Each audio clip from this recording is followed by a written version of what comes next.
Farm house లో ఉన్న పెద్ద ఆయన చెప్తున్న 10 సంవత్సరాలు మేమే పరిపాలన చేస్తాం.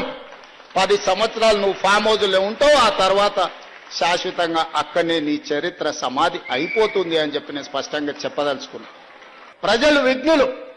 ప్రజలు ఎవరు ఏం చేస్తున్నారో, ఎవరు ఏం మాట్లాడుతున్నారో, ఎవరి ఆలోచన ఎట్లుందో ప్రజలు తెలియనంత అమాయకులా. కొట్లాడి తెచ్చుకున్న తెలంగాణ కోతుల గుంపుకు అప్పచెప్పినట్టయిన మొదటి 10 సంవత్సరాలు.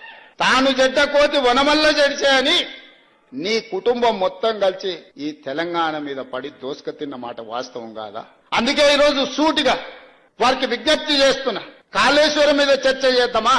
తెలంగాణ ఉద్యమంలో చురుకైన పాత్ర పోషించిన విద్యార్థులు, ఉద్యమకారులు, నిరుద్యోగ యువకుల గురించి మేము ఇచ్చిన 60,000 ఉద్యోగాల మీద శాసనసభలో చర్చ చేద్దామా? లేదా 30 సంవత్సరాల నుంచి ఎంతో మంది ప్రాణాలు వదులుకొని సాధించుకోవాలనుకున్న ఎస్సీ వర్గీకరణ మీద చర్చ చేద్దామా? 100 సంవత్సరాల నుంచి కులగణన జరగాలి, మా బలైన వర్గాలకు లెక్క లేదు అని ఆవేదన చెందుతున్న సందర్భంలో దేశానికే ఆదర్శంగా నిలబడి తెలంగాణ రాష్ట్రం కులగణన మీద చేసిన దాని మీద చట్టసభలలో చర్చ చేద్దామా?